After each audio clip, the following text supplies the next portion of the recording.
নমস্কার বন্ধুরা, আপনাদের সকলকে আরও একবার আমার ইউটিউব চ্যানেলে অনেক অনেক স্বাগত জানাই। আশা করছি ভগবানের কৃপা ও আশীর্বাদে আপনারা সকলে খুব ভালো আছেন এবং সুস্থ আছেন। আজকে এমন 5টি উপদেশ গীতার আপনাদের সাথে ভাগ করে নেব, যেগুলো আপনাদের কলিযুগে কিন্তু খুবই কাজের হবে। তো তাই ভিডিওটা সম্পূর্ণ দেখবেন, স্কিপ করবেন না, নয়তোবা আপনি কিছু মিস করে যেতে পারেন। কারণ এই ভিডিওতেই আছে আপনার মন ভালো করার চাবিকাঠি। তো চলুন দেরি না করে ভিডিওটা শুরু করা যাক। বন্ধুরা, হিন্দুদের যত ধর্মগ্রন্থ আছে তাদের সবার থেকে গীতা কিন্তু সর্বশ্রেষ্ঠ ধর্মগ্রন্থ। তাই সমস্ত ধর্মগ্রন্থের সার হলো শ্রীমদ্ ভগবদ্ গীতা। তাই তো এই গীতাকে গীতা উপনিষদও বলা হয়, কারণ সমস্ত উপনিষদের সারও এই গীতাই। অথচ ভাবুন তো, যখন এই গীতার উপদেশ অর্জুনকে দেওয়া হয়েছিল সেই সময়টা কিন্তু ছিল একটা যুদ্ধক্ষেত্র। যখন কাউকে কোনো উপদেশ দেওয়া হয় সেটা শান্ত ও নির্জন পরিবেশ থেকেই দেওয়া হয়, কিন্তু ভগবান শ্রীকৃষ্ণ উপদেশ দিলেন যুদ্ধ শুরু হবার ঠিক প্রাক মুহূর্তে। তাও আবার যে সে যুদ্ধ নয়, পৌরাণিক কালে যে সমস্ত ভয়ঙ্কর যুদ্ধ ঘটেছিল তাদের মধ্যে অন্যতম কিন্তু এই মহাভারতের যুদ্ধ, যাকে কুরুক্ষেত্রের যুদ্ধও বলা হয়। সেরকমই যুদ্ধক্ষেত্রে দাঁড়িয়ে ভগবান কিছু উপদেশ আমাদের দিয়েছেন, যেটা অর্জুনের উপস্থিতিতে সেটা এক কথায় অকল্পনীয়, অভাবনীয়। যে কথাগুলো তিনি অর্জুনকে বলেছিলেন সেই কথাগুলো কিন্তু শুধুমাত্র অর্জুনের জন্যই প্রযোজ্য তা নয়। সেই কথাগুলো যেরকম অতীতকালের জন্য প্রয়োজনীয় ছিল, ঠিক সেরকমই বর্তমান প্রজন্মের জন্য ঠিক একইভাবে প্রযোজ্য। জীবনের সমস্ত কাজে সমাধান কিন্তু এই ভগবদ্গীতায় রয়েছে। শুধু কিন্তু তিনি কেবলমাত্র গীতার মধ্যেই উপদেশ সীমিত রাখেননি। সমগ্র মহাভারতকালে বিভিন্ন সময় তিনি বিভিন্ন উপদেশ দিয়েছিলেন।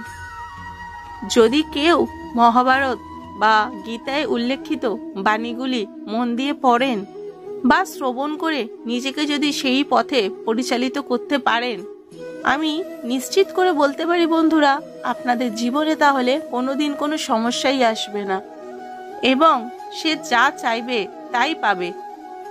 তাই মনে রাখবেন যে সঠিকভাবে মেনে চলতে পারবে একমাত্র তার পক্ষেই সম্ভব।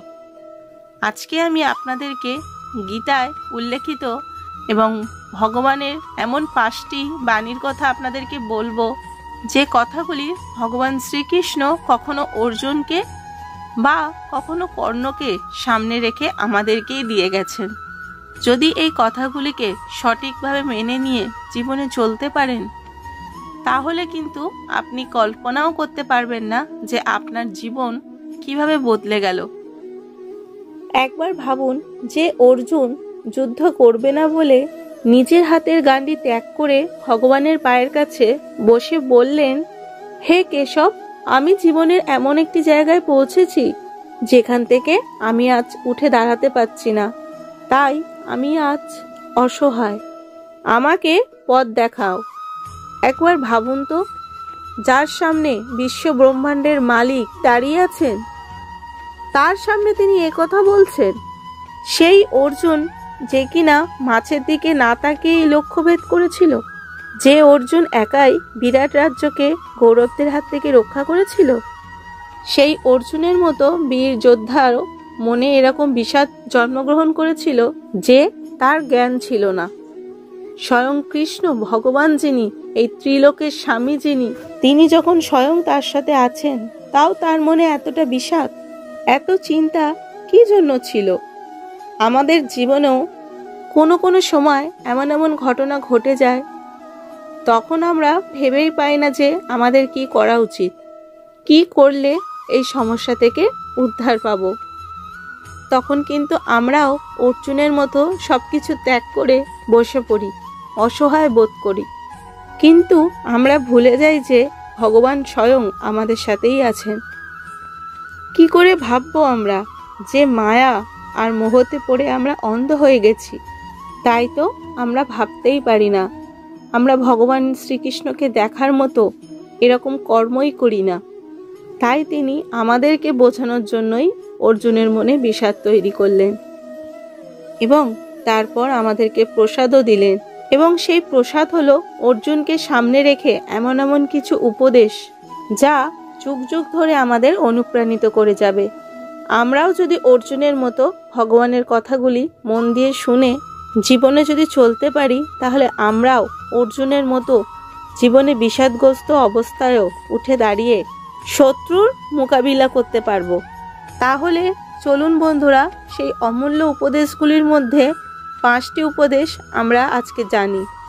তার আগে অবশ্যই আমার সাথে বলুন, হরে কৃষ্ণ হরে কৃষ্ণ হরে কৃষ্ণ। প্রথম শিক্ষা কি? অর্জুন ভগবানকে জিজ্ঞাসা করলেন, হে মধুসূদন, আপনি কোথায় থাকেন? কি সুন্দর একটি প্রশ্ন করেছিলেন। এই প্রশ্নটা হয়তো আমাদের সকলের মধ্যেই আসে, যে ভগবান খুব সহজেই বলতে পারতেন যে আমি দ্বারকায় থাকি। তিনি দ্বারকার রাজা, সেখানে কত রকমের মন্ডা মিঠাই খাই, কত পদ রান্না করা হয় আমার জন্য। বা ধরুন এটাও বলতে পারতেন যে হে অর্জুন, আমি ঋষিকেশে থাকি, আমি হরিদ্বারে থাকি, বৃন্দাবনে থাকি, বালাজির মন্দিরে থাকি, জগন্নাথ ধামে থাকি, বা কালীঘাটে মা কালীর কাছে থাকি। আরও অনেক ধরনের মন্দির আছে যেখানে অনেক রকমের প্রসাদ দেওয়া হয়। এ কথাও তিনি বলতে পারতেন। এখান থেকেও শেখার আছে। তিনি কি বললেন? তিনি বললেন, ঈশ্বর সর্বভূতানাং হৃদয়েশে হর অর্জুন অতিষ্ঠতি।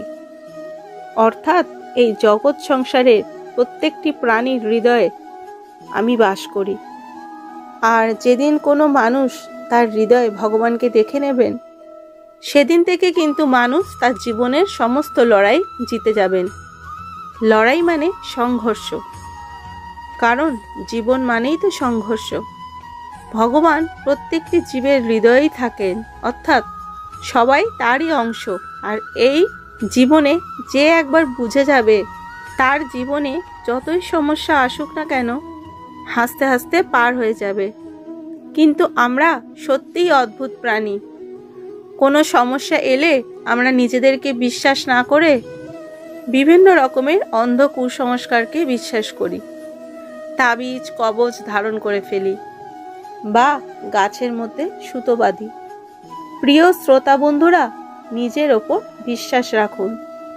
এই কথাটা সর্বদাই স্মরণে রাখুন যে আপনি ভগবানের অংশ। আপনার ভিতরেই ভগবান বাস করেন, তাকে স্মরণ করুন, তাহলে আপনি সবই করতে পারবেন। আপনার জীবনে কোনো সমস্যা হয়ে দাঁড়াবে না। দ্বিতীয় শিক্ষা হলো, এই মহাভারতে ভগবান যে শুধু অর্জুনকেই গুরুত্বপূর্ণ বাণী শুনিয়েছিলেন তা কিন্তু নয়। তিনি কর্ণকেও এমন কিছু শিক্ষা দিয়েছেন যেগুলো আমাদের জীবনে অনেকটাই গুরুত্বপূর্ণ। যখন তিনি জানতে পারলেন যে তিনি পাণ্ডবদের জ্যেষ্ঠ ভাই, অর্থাৎ বড় ভাই, তখন কিন্তু তার ভীষণ দুঃখ হলো, কষ্ট হলো। তাই তিনি তার দুঃখের কথা একদিন ভগবানকে বললেন। তিনি ভগবানকে বললেন, হে মাধব, আমার কি দোষ ছিল যে আমার জন্মের সাথে সাথেই আমার মা আমাকে জলে ফেলে দিলেন?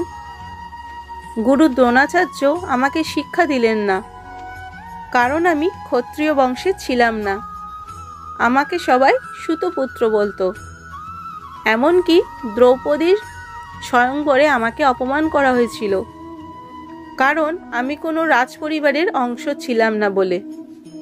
আমার ভাগ্যের কি নিষ্ঠুর পরিহাস, সারা জীবন ধরে শুধু অপমানিতই হয়ে গেলাম। তাও আমি অনেক কষ্ট করে ভগবান পরশুরামের কাছে অস্ত্রবিদ্যা শিখলাম, আর সেখানেও আমাকে দোষারোপ করা হলো, আমাকে অভিশাপ দেওয়া হলো। এর যথার্থ কারণ জিজ্ঞাসা করলেন ভগবানকে। হে কেশব, আমাকে বলুন আমার কি দোষ ছিল? আর এখানেই ভগবান কর্ণকে যে উত্তর দিলেন, তার থেকেই আমাদের শেখা উচিত। কি বললেন তিনি? ভগবান বললেন, হে সূর্যপুত্র কর্ণ, আমার তো জন্মই হয়েছিল কারাগারে। আমার জন্মের আগে থেকেই আমার মৃত্যুকে নিশ্চিত করার পূর্ব সময় নির্ধারিত করা হয়েছিল, এবং সেটা করেছিল আমার নিজেরই মামা কংস। আমার জন্ম হবার সাথে সাথেই আমার পিতামাতার থেকে আমাকে আলাদা করে দেওয়া হলো। গোয়ালার ছেলে হলাম আমি। আমি যখন খুবই ছোট, ঠিক তখন থেকেই আমার ওপর একের পর এক হামলা করা হলো। বড় বড় রাক্ষস পাঠানো হয়েছিল আমাকে হত্যা করার জন্য। কি করিনি আমি? গরু চড়িয়েছি, গোবর তুলেছি, মাখন চুরি করে খেয়েছি, আর তার জন্য আমাকে শাস্তিও পেতে হয়েছিল, এবং আমাকে চোর অপবাদও দেওয়া হয়েছিল। বারবার আমাকে হত্যা করার জন্য আমার নিজের মামা আমরণ চেষ্টা করে গেছেন। আমার জীবনের লড়াই কোন অংশে কম ছিল বলতে পারো? আমার জীবনের সাথে কি অন্যায় করা হয়নি? এখানে ভগবান কর্ণকে যে শিক্ষা দিলেন সেটা কিন্তু আমাদের জন্য খুবই গুরুত্বপূর্ণ। জীবনে আপনি কতটা অপমান হলেন সেটা মহত্বপূর্ণ নয়, মহত্বপূর্ণ হলো যে আপনি সেই অপমানের জবাব কিভাবে দিলেন। কর্ণ সারাটা জীবন তার অপমানের কথা ভেবেই কষ্ট পেয়ে গেছেন, কিন্তু ভগবান শ্রীকৃষ্ণ কখনো তার অতীতকে দোষারোপ করেননি। কর্ণ শুধু পিছনের অতীতকে দেখে কষ্ট পেয়েছেন, আর শ্রীকৃষ্ণ অতীতকে ভুলে শুধু সামনে এগিয়ে গেছেন। প্রকৃতি দুজনের সাথেই অন্যায় করেছেন। কর্ণ সেটা ভোলেননি, আর কৃষ্ণ কখনো সেটা মনে রাখেননি। একজন সেটাকে মনে রেখে মনের মধ্যে ক্রোধের বিকাশকে জন্ম দিয়েছেন, আরেকজন সেটাকে অমৃত ভেবে মেনে নিয়েছেন। এখানে দুজনের মধ্যেই ছিল একটাই কাজ, স্বীকার করা বা মেনে নেওয়া। কৃষ্ণ নিজের নিয়তিকে মেনে নিয়েছিলেন, কর্ণ কখনো নিজের নিয়তিকে মেনে নিতেই পারেননি, আর তার পরিণামস্বরূপ কর্ণ অধর্মের সঙ্গ নিলেন এবং অকালে প্রাণ হারালেন। পরিস্থিতি পরিবর্তনশীল, সে আসবে যাবে। অনেক সময় মনে হবে যে ভাগ্য আমার সাথে বেইমানি করলো, বিশ্বাসঘাতকতা করলো, কিন্তু তখন আমাদেরকেই বুঝে নিতে হবে যে কি করব। কর্ণের মতো কষ্ট পেয়ে কাঁদবো, নাকি কৃষ্ণের মতো সবকিছুকে নিয়তির খেলায় ভাসিয়ে দিয়ে জীবনটাকে উপভোগ করব।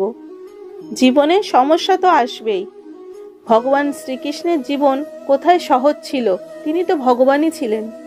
চাইলে তো তিনি কোনো সমস্যাকে তার জীবনে আসতেই দিতেন না, কিন্তু তিনি সেটা করেননি। তিনি সবকিছুকে নিয়তির ওপরেই ছেড়ে দিয়েছিলেন, আর পৃথিবীর সমস্ত জীবকে শিখিয়ে দিয়ে গেলেন কিভাবে সমস্যাকে জয় করতে হয় হাসি মুখে। 3 নম্বর হলো পরে প্রহার আগে প্রার্থনা।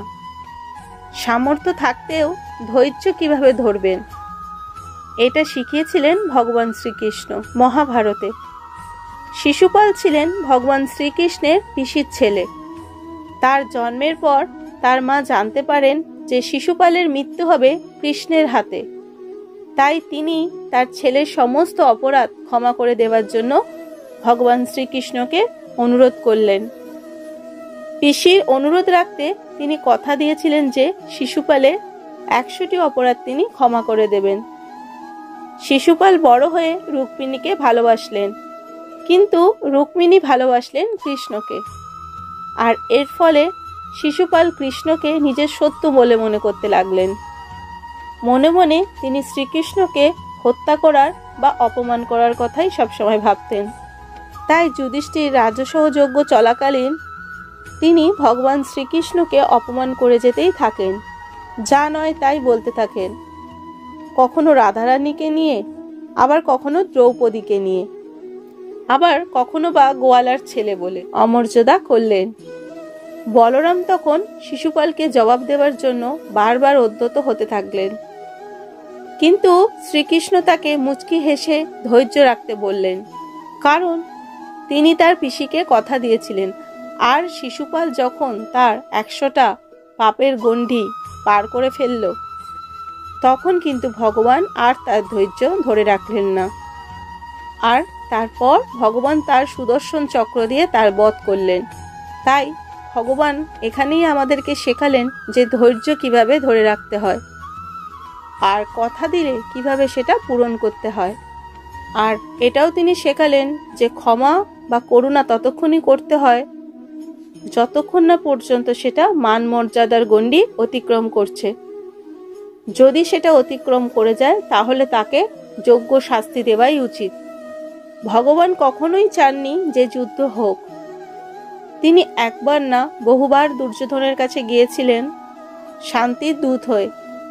একবার তো তিনি শান্তির দূত হয়ে গিয়ে এটাও বলেছিলেন যে পাণ্ডবরা কিছুই চায় না, শুধু তাদেরকে 5টি গ্রাম দিলেই হবে।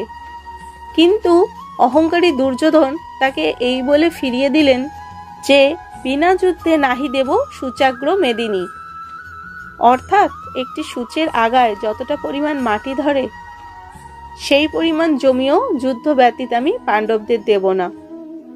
উপরন্তু তিনি শান্তিরূপী ভগবান শ্রীকৃষ্ণকে বন্দী বানানোর আদেশ দিলেন। ভগবান দেখলেন যে দুর্যোধন সমস্ত মান মর্যাদার গণ্ডি অতিক্রম করে গেছেন, তাই তিনি এমন রুদ্ররূপ দেখালেন সেই সবাই উপস্থিত প্রত্যেকের চোখ ঝলসে গেল। হরি এমন হুঙ্কার দিল এবং তার সাথে সাথে নিজের রূপ প্রকাশ হইল, সমস্ত জগৎ ডগমগ করে উঠিল।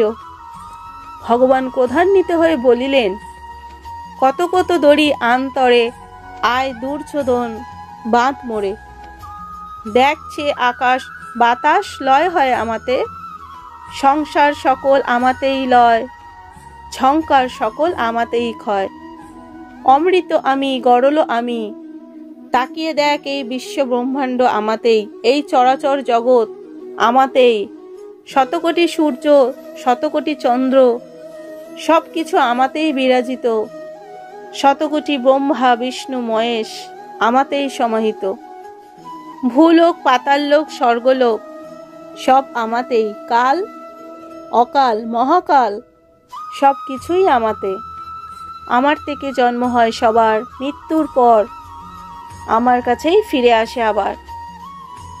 হে দুর্যোধন শোন তবে, আমি বলি তোকে আর কোনো ক্ষমা নয়, এরপর যুদ্ধের ময়দানে দেখা হবে।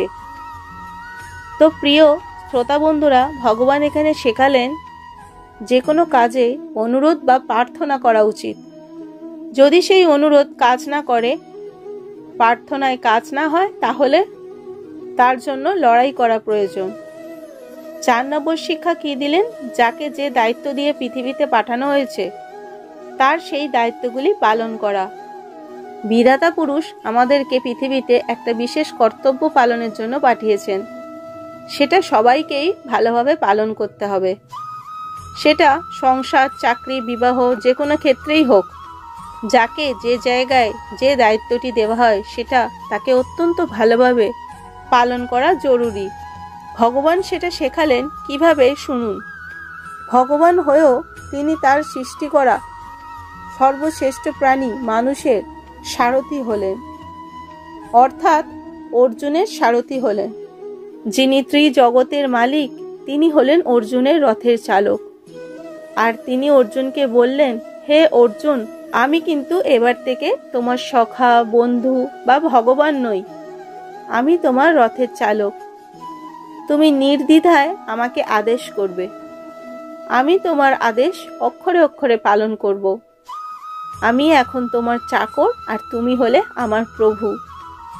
একবার ভাবুন তো, যে এই বিশ্বজগতের মালিক তিনি হয়ে গেলেন চাকর, আর এক্ষেত্রে তিনি তার দায়িত্ব কিভাবে স্বয়ং নিষ্ঠার সাথে পালন করেছেন। যুদ্ধ শুরু হওয়ার আগে অর্জুন কৃষ্ণকে বললেন, হে সারথি, হে কেশব, তুমি 2 দলের মাঝখানে আমার রথটাকে স্থাপন করো। তিনি আদেশ করলেন কাকে? ভগবানকে। আর ভগবান বললেন, যেমন আপনার আদেশ প্রভু। এটা একবার হলেও ভাববেন, তাহলেই বুঝতে পারবেন যে জগদীশ্বর আমাদেরকে কি কি শিখিয়েছেন। আরও কি শেখালেন?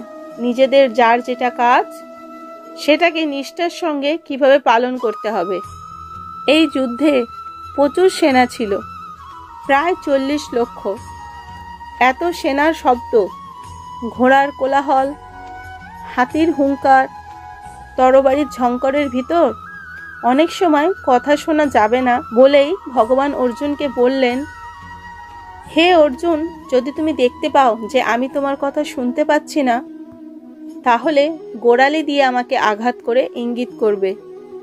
যদি বাম দিকে যেতে হয় তাহলে পা দিয়ে আমার বাম কাঁধে আঘাত করবে, আর যদি ডান দিকে যেতে হয় তাহলে পা দিয়ে আমার ডান কাঁধে আঘাত করবে। আর যদি রথ জোরে চালাতে হয় তাহলে সোজাসুজি আমাকে আঘাত করবে।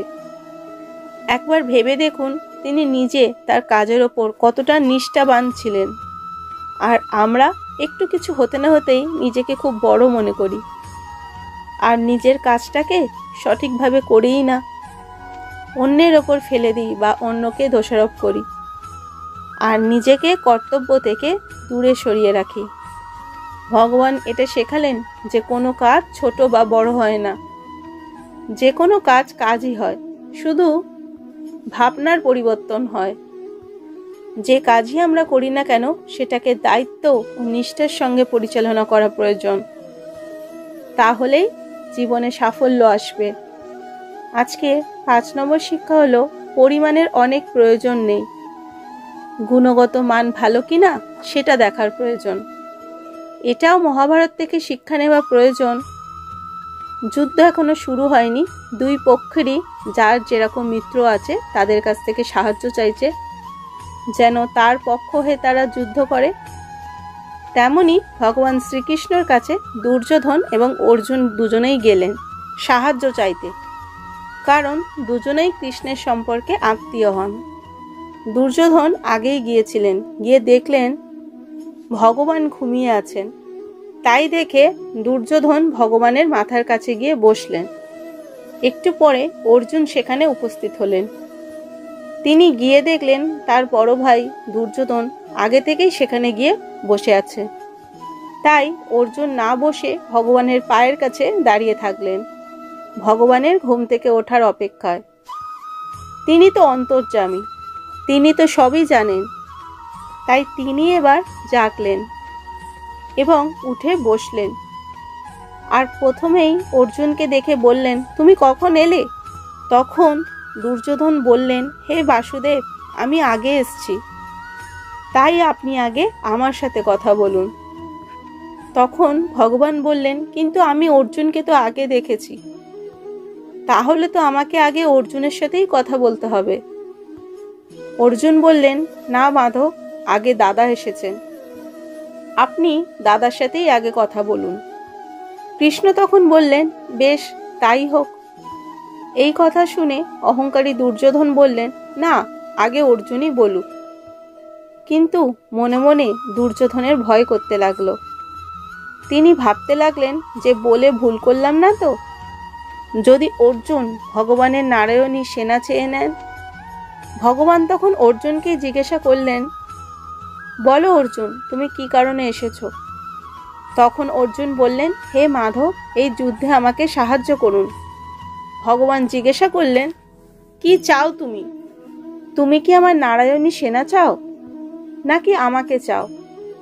আমি কিন্তু এ যুদ্ধে কোনো রকম অস্ত্র ধরব না, তাই খুব ভেবেচিন্তে বলো। তখন অর্জুন বললেন, হে গিরিধারী, আমি শুধু আপনাকেই চাই, আপনার নারায়ণী সেনার আমার কোনো প্রয়োজন নেই। দুর্যোধন তখন মনে মনে ভাবলেন, হে অর্জুন, কি মূর্খ তুমি।